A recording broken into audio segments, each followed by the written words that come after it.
ఇది మన నాయకత్వ వ్యాపారం. నాయకులు చేయాల్సింది ఏమిటి? నాయకులు ఎప్పుడూ ముందుండాలి. ఎందుకంటే వారు ముందుండగలిగితేనే నాయకత్వం వహించగలరు.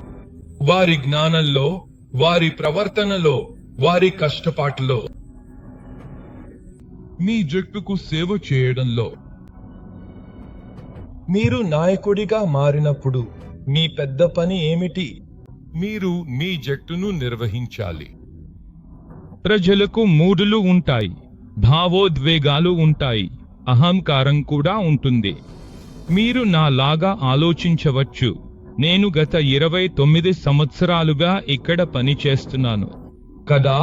మనకు వివిధ కంపెనీల నుండి నాయకులు వస్తారు. ఈ రోజు మన దగ్గర ఉన్న టాప్ నాయకత్వం ఉత్తమ నాయకత్వం. నాకు అనిపిస్తుంది భారతదేశం బ్యాక్ రో ప్రపంచ వ్యాప్తంగా కూడా ఇంకొన్ని కంపెనీలతో ఉంది.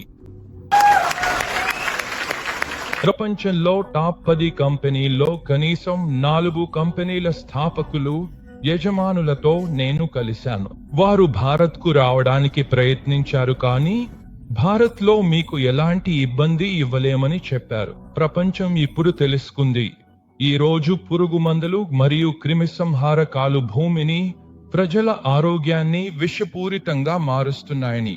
అందుకే వారు అద్భుతమైన సహజ ఉత్పత్తులు, వంటకాలు వంటి వాటిని ఎంచుకుంటారు కదా. Ladies and gentlemen, Siddharth Singh గారి సెషన్ మీకోసం ఎదురుచూస్తోంది. వెస్టేజ్ లక్ష్యం వెయిట్ మేనేజ్మెంట్ కేటగిరీ నుండి మాత్రమే వ్యాపారం చేయడం. 2300 నాటికి వెయిట్ మేనేజ్మెంట్ కేటగిరీ నుండి 5,000 కోట్ల రూపాయల వ్యాపారం చేయడమే లక్ష్యం.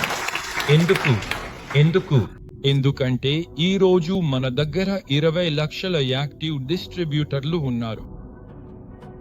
మన దగ్గర 42కు పైగా కార్యాలయాలు, 20కి పైగా గోదాములు, 2,000కు పైగా ఉచిత శిక్షణలు, 2,500కు పైగా మినీ DCP ఉన్నాయి.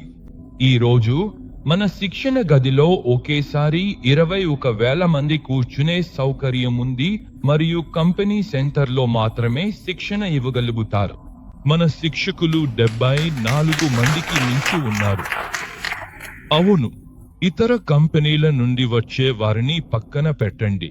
మన నాయకత్వం వెయిట్ మేనేజ్మెంట్ పై పని చేయడం ప్రారంభించింది. ప్రజలు తమ క్లబ్బులు ఏర్పాటు చేసుకుని ఉదయాన్నే షేక్స్ తాగుతున్నారు.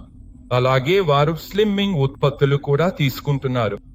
నేను చెప్పేది ఏమిటంటే ఈ 20 లక్షల మందిలో కేవలం 25% మంది, అంటే 5 లక్షల మంది నెలకు 2 షేక్స్ తీసుకుంటే, రిటైల్ వారు కూడా తీసుకుంటే, మీరు ఊహించండి, 2030లో 5,000 కోట్ల రూపాయలు చాలా చిన్న మొత్తం. చివరిగా కానీ ముఖ్యమైనది, నేను మైక్ ను మన మాస్టర్ ఆఫ్ సెరిమనీస్ కి అప్పగించే ముందు 2050లో నేను బ్రతికుంటానో లేదో నాకు తెలియదు, కానీ మేము వెస్టేజ్ ను అలాంటి మార్గంలో పెట్టాము. 2050 నాటికి వెస్టేజ్ కనీసం 20,000 కోట్ల రూపాయలు ఇండియా నుండి ఇండియాకే వస్తుంది.